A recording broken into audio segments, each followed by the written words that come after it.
Yeah, y'all see it. I'm with the legend, man. One of the legends I grew up with. I don't know anyone that stopped this brother on the basketball court. If you do, you tell me.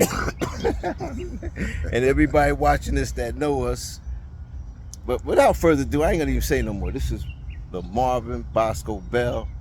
Marv, how you doing today, brother? I'm doing great. I'm doing great. Yeah, I'm up here with my grandson. We just kind of parlaying a little bit. But me and Noon was, every time we get together, we talk basketball. That's so right.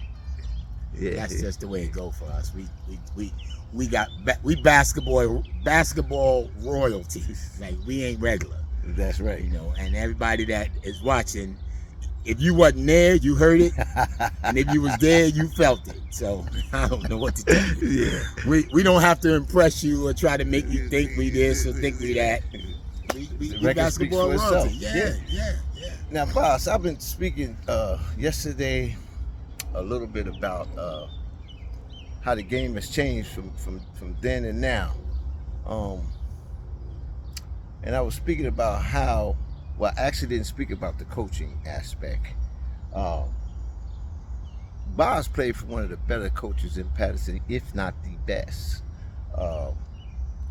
Coaching is very instrumental in learning the game, but we both learned our game in the street, playing basketball in the street against what we call gunslingers that thought they was gunslingers from different towns, the same town, whatever.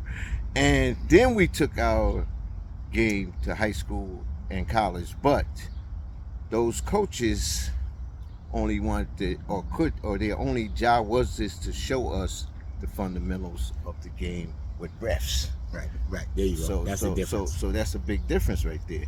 Now, what do you see? Let me just say hi to the grandson. What's up, grandson? Say hi to this camera here. Come over here real quick. Don't be scared of it. This your pop, right? Get right here. You big enough? Tell him your name. Get him up. I is Dream. He is Dream. That's right. That's Dream. So, boss, what you? Before you even answer that, let me just say this. I witnessed some coaches, and I, you know, I like the fact that they want to coach, but on an average of 100%, I would say, if you haven't played the game and you just coach it from a textbook or TV, you really don't have that feel for it. But you can like it and love it and put all your all into it, but somehow there's just a little difference on an average out of 100%. Folks that have played the game, they know clock management, they know how certain situations is uncoachable. So what do you think, Box? You know, the thing that I liked about any coach that I had that I would call a good coach is that he prepared us before the game. The game was execution. The game wasn't, he didn't have to say nothing in the game. He prepared us before the game. So that's the difference that I think now. I think the guy you talking about, the textbook coach, thinks he coaches the game. He thinks he coaches the game. You don't coach the game. You prepare your team for the game, and then you go out and you watch them play the game. And you watch them play the game at the level you've just prepared them. Yeah. Mr. Baker, one of the great ones. I had some really good ones. Richard Blake.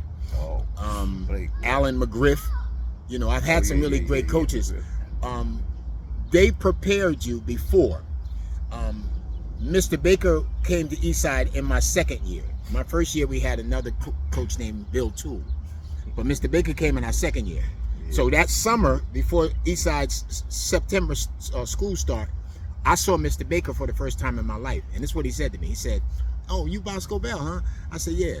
He said, "Don't come to my gym to get in shape." He said, "Be in shape when you get there."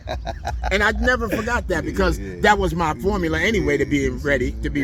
But he told me, he said, "You ain't coming to my gym to get in condition.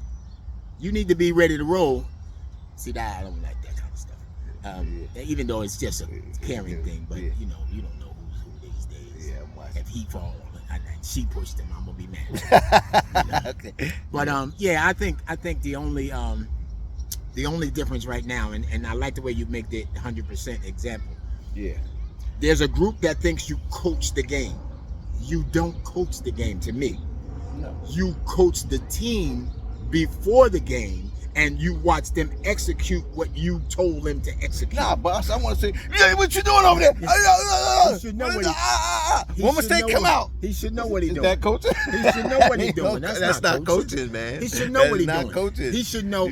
Listen, you should have watched the team on some films and practice too. And you practice with them in mind, what you thought they was gonna do, and your little techniques that you was gonna use to counter it, and then you play the game.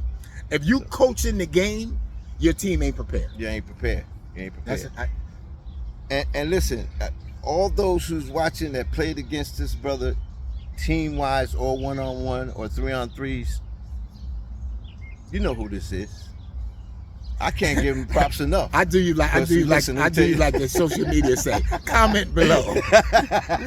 Want to put a comment below? You can put a comment below. Just put a comment in the section, you know. But unguardable, man, you couldn't guard him. Wonderful to be here, man. Like I said, I do got my little grand with me, so and we ain't gonna hold you up no further. But listen, Bob, always a pleasure, my brother. Definitely, always. Definitely. Yo, one of the fierce ones, brother. Peace, y'all. Okay.